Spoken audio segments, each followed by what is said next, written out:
Good morning and welcome to Art and Fashion. Today we're here with Holly Kicks. Good morning. Hi, how are you? Good. Welcome to the show. Thanks for coming on. Thanks. So you do photography. Tell me more about the photography you do.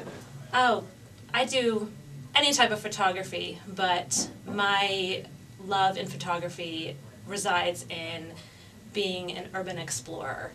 And I can photograph pretty much anything that's put in front of me, but my passion comes out 100% when I can be in the middle of a broken down, abandoned building.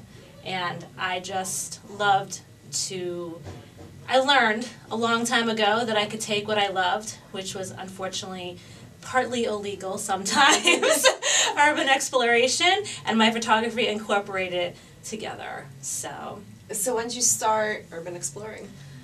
my first urban exploration was, I would say in the 90s, 94, 95, in a small foreclosed Victorian 1-2 bedroom house in the middle of nowhere in upstate New York. Mm-hmm. And at the time there was no smartphones, there was no digital photography, so I went in and I just loved the feeling and the thrill of being in something you're not supposed to be in. So it started back then, but photographing these buildings started, I would have to say, 2 years ago or so. Okay, so the exploration came before the photography? Oh yeah, oh yeah. Oh yeah, 20 years ago I started this. 20 years ago, yeah. Okay, so when did you start photography?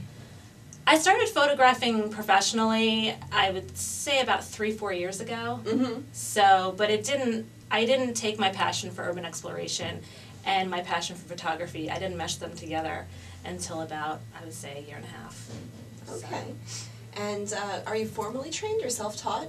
I have taken some classes. They were given in night schools or online or in some colleges, but most of what I've done on my own. Mm-hmm. So now your photography, now you say there weren't digital cameras before, so do you do mostly digital? Do you do film photography? I do digital now. Mm-hmm. That's, I hate to say it, but it's the easiest way to go. Mm-hmm. So I do own my original Canon camera that works on film. I actually have a Polaroid or two, but unfortunately it just doesn't work in regards to getting your pictures immediately. Mm-hmm. And the cost, it's not cost effective anymore. Mm-hmm. So I love my Polaroid and I love how the pictures come out, but it's just the Polaroid film is discontinued, so it's impossible to get and it's just so much money. Yeah.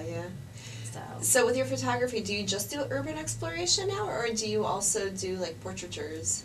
I do commercial work. Of course, I am not making money off of my urban exploration photography. Most people really don't want a picture of a broken down, abandoned, moldy building in their home. They'd rather have a photo of their child or their family. So I do, of course, my business is mostly based in portraits. Mm-hmm. And engagements and graduation pictures, and I do anything of that like, so. Okay. Now, in terms of your urban exploration photography, do you exhibit that? I do. Sometimes it's hard to find a place that wants that, again, that type of work up. I think as much as people are interested in the urban exploration, they always want to know where it is that you're photographing. So when you display a piece up on a wall, the first question is, well, where is that? And as an urban explorer, you don't really want to let that person know, because most of the time, again, it's not legal to get into these buildings, and it's not safe as well. So you really don't want tons of people knowing where it is that you're going to take these pictures.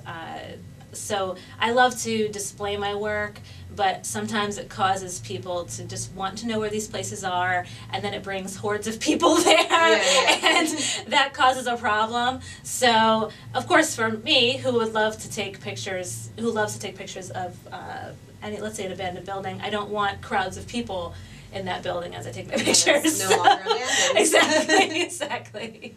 Or getting arrested, because there are crowds of people. Mm-hmm. So, not that you'd get arrested, but of course having 1 or 2 people going into a building is different than having a bunch. Of course. So, and the security gets stronger the more they see people coming in. So, All right, well, we're going to take a quick break, and then we'll come back and discuss your photography a little further. Okay, thanks.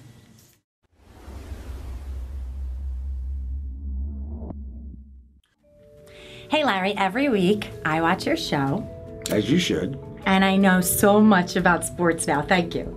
You should be learning about sports. And everybody should be watching all our other shows here on the Daily Blue. Why are you promoting the other shows? I thought you were the king of the Daily Blue. That's true, but I'm all about everybody. It's not always all about me.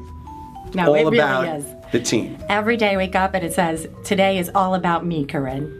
Don't lie. I've heard that. Don't lie. Tune in every week to the Daily Blue and you'll see Sports Biz with LD. And you will get a lot of information, updates in sports, and a little bit about Sports Biz. And that's me, Larry Davis, Sports Biz with LD.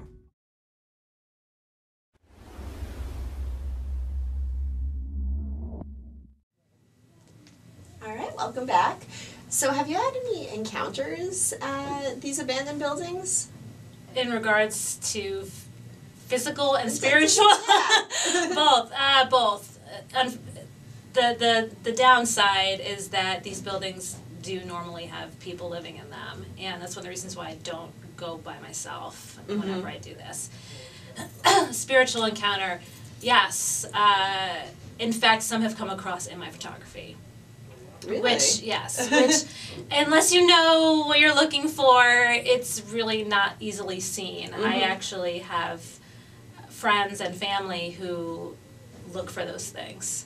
So they have pointed it out. I do see it only when I photograph. Only when you photograph, Yes. you haven't seen anything like or heard anything No. when you were, okay. No. Other than the Which people? almost makes it, physical people, yes, which makes it almost creepier because you go home, you plug in your camera into your computer, and all of a sudden you start to see things that you didn't see when you were there. What's creepier, So- that or the people that are there? People. Yeah. People are because dangerous. you don't know what they're capable of. I mean, as I'm not afraid of spirits. I don't even know if I necessarily believe in them completely, but people, and the people who are residing in these types of places are usually, unfortunately, a lot of them don't want to be there. Yeah. Or they're not. But they have nowhere else They to have go. nowhere else to go. So, and you're in their space. I mean, that's just the truth. It's if someone walked in your front door and just decided to photograph your house. Yeah. So they're usually, most of them are good, but sometimes not so much. But I've had more experiences with spirits than I have with people. Interesting. That's making another look through your photographs. Again, you have to know what to look for. So. Now, if somebody's interested in either getting in touch with you to exhibit your work or to get a commission piece, what's the best way to reach you?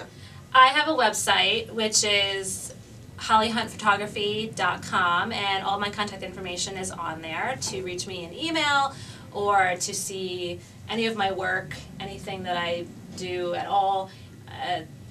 You can check everything out on there, even my history, why I do what I do, and all that. So. Okay, great. Now, where have you exhibited your pieces, and do you have any exhibits coming up? I don't have any coming up right now. I am currently working on putting together hopefully a bunch of pieces for Kings Park Psychiatric Center. So, and seeing where I can put those up. I know of a couple places that would love to have those pieces up. The history and the mystery of Kings Park, and especially the popularity of it in Long Island, makes people really want to know what is inside those buildings. So I am getting together a bunch of pieces to hopefully display those at some point somewhere. Oh, So. that's really But exciting. I will definitely put it on my website. Cool. So. And you just sold a piece at Paper Doll. Oh, I did. Congratulations. Yay. Awesome. Thank you. Cool. Thank you. Now, are there any mediums you're looking to explore in the future besides photography? Not really. I love photographing, and I've started off doing portraits, and now I'm basically taking my work into, I don't know. I'm not really sure. What it is that I do is I take what I love and I try to bring it into my photography.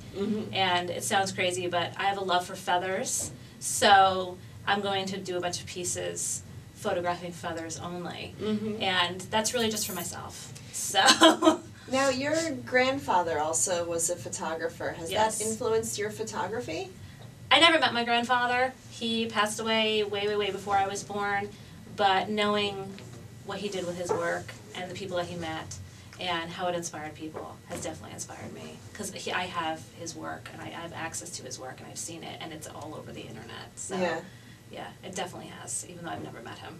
Extreme motivation for me to do what I do. Mm-hmm. All right, well, thank you so much for coming on today and telling me a little bit more about your photography. Thank you so much. All right, and thanks for tuning into the Daily Blue.